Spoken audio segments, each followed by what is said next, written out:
Hi guys, welcome to my channel. ఎస్ఎస్సిజిఎల్కి, సిహెచ్ఎస్ఎల్కి, ఎంటీఎస్కి ఉపయోగపడే క్వశ్చన్ చూద్దాము. అది సింపుల్ ఇంట్రెస్ట్ టాపిక్లో నుంచి చూద్దాము. ఇక్కడ వచ్చేసి at what rate percent per annum simple interest A some of money triples it self in 16 years అన్నాడు. ఓకే, ఇక సొల్యూషన్ చూద్దాము. ఇక్కడ ఏమన్నాడంటే rate of interest కనుక్కోమన్నాడు.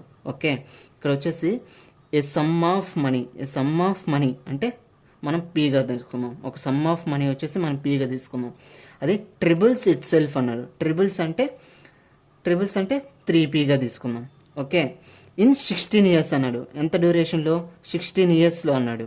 Okay, 16 years అన్నాడు కాబట్టి ఇక్కడ వచ్చేసి ఇనిషియల్ అమౌంట్ వచ్చేసి ప్రిన్సిపల్. ఓకే, ప్రిన్సిపల్ వచ్చేసి పి అన్నాడు. అయితే 16 yearsలో ఎంత అయింది అన్నాడు? ట్రిబుల్స్ అన్నాడు. అంటే ఇది అమౌంట్గా తీసుకున్నాడు. ఓకే, ఇక్కడ వచ్చేసి మనం amount is equal to principal plus interest.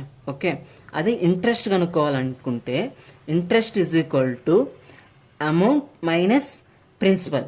Okay, ఇక్కడ వచ్చేసి మనం ఇంట్రెస్ట్ కనుక్కుందాము. ఇక్కడ వచ్చేసి ఇంట్రెస్ట్ ఈజ్ ఈక్వల్ అమౌంట్ ఎంత?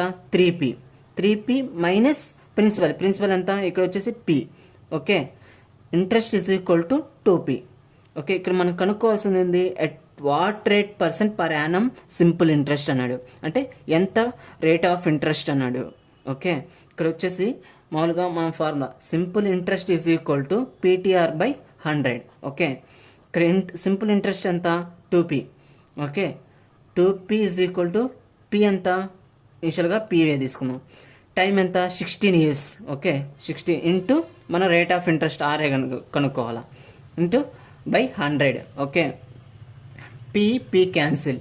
ఓకే, ఇక్కడ ఈ 100ని ఇటు పంపిస్తే 200 is equal to 16 into R is equal to 200/16.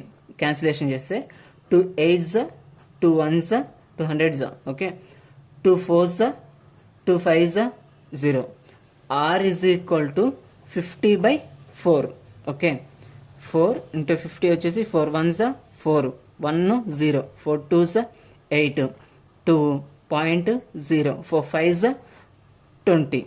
Okay, 0. R is equal to 12.5%.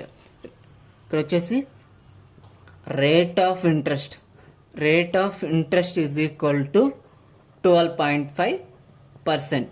Okay, thank you guys.